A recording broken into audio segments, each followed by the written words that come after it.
கொஞ்சம் பயமில்லை. விசுவாச வார்த்தையால் கோலியாத்தை முறியடித்தான். விசுவாச வார்த்தையால் கோலியாத்தை முறியடித்தான். துடித்து பாடி மதிலை இடிப்போம், மகிழ்ந்து பாடி எரிகோ துதி. தேவனுடைய பிள்ளையே, ரட்சிப்பினால் கர்த்தர் உன்னை சந்திக்கிறார் என்றால் தெய்வம் செய்கிற இரண்டாவது பெரிய அதிசயம், அற்புதம், சிவந்த சமுத்திரத்தை கர்த்தர் அதட்டி போடுவார். ஆமென் சொல்லுங்க.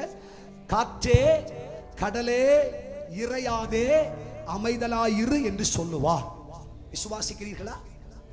வாழ்க்கை படகை ஆரம்பித்த உடனே, வாழ்க்கை பயணத்தை துவங்கின உடனே பிரச்சனை ஆரம்பிச்சு.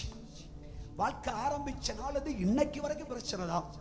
கஷ்டத்துக்கு முடிவில்லை, பிரச்சனைக்கு முடிவில்லை, வியாதிக்கு முடிவில்லை, சஞ்சலத்துக்கு முடிவில்லை.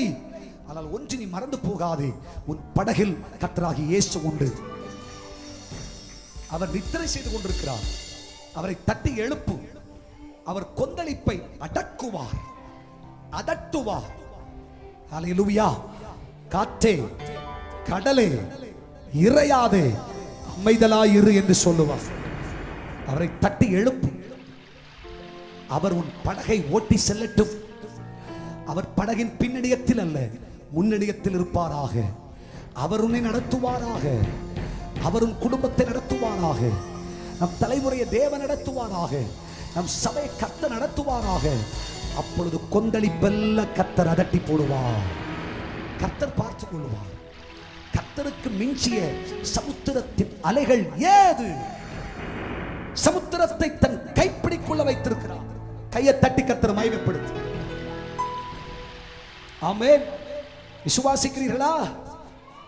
ஆகவே சமுத்திரம் நமக்கு எதிராய் வருகிற எப்பேற்பட்ட பிரச்சனையாய் இருந்தாலும் அவை எல்லாவற்றையும் தெய்வம் அடக்கி போடுவார். நீயோ வெட்டாந்தரையில் நடப்பது போல் நடந்து போவாய். ஹல்லேலூயா.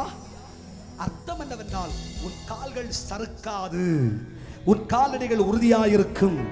நீ இனி வீழ்ச்சி அடைய மாட்டாய். நீ விழுந்து போவதில்லை. இனி விழமாட்டாய். கர்த்தர் நிறுத்தினதுதான். ஆமென் சொல்லுங்க. எல்லாரும் உன் அழிவை தேடிக்கொண்டிருக்கிறார்கள். நீ வீழ்ச்சி அடைந்து போவாய் என்று எதிர்பார்க்கிறார்கள். நடக்காது. கர்த்தர் உன்னை கன்மலையின் மேல் வச்சிருக்கிறார்.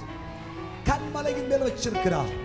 கன்மலையின் மேல் கட்டப்பட்ட வீடு பெருவெள்ளத்திற்கு பெரும் புயலுக்கும் நீ அசைக்கப்படுவதில்லை. கைகளை தட்டி ஹல்லேலூயா ஆமென் சொல்லுங்க.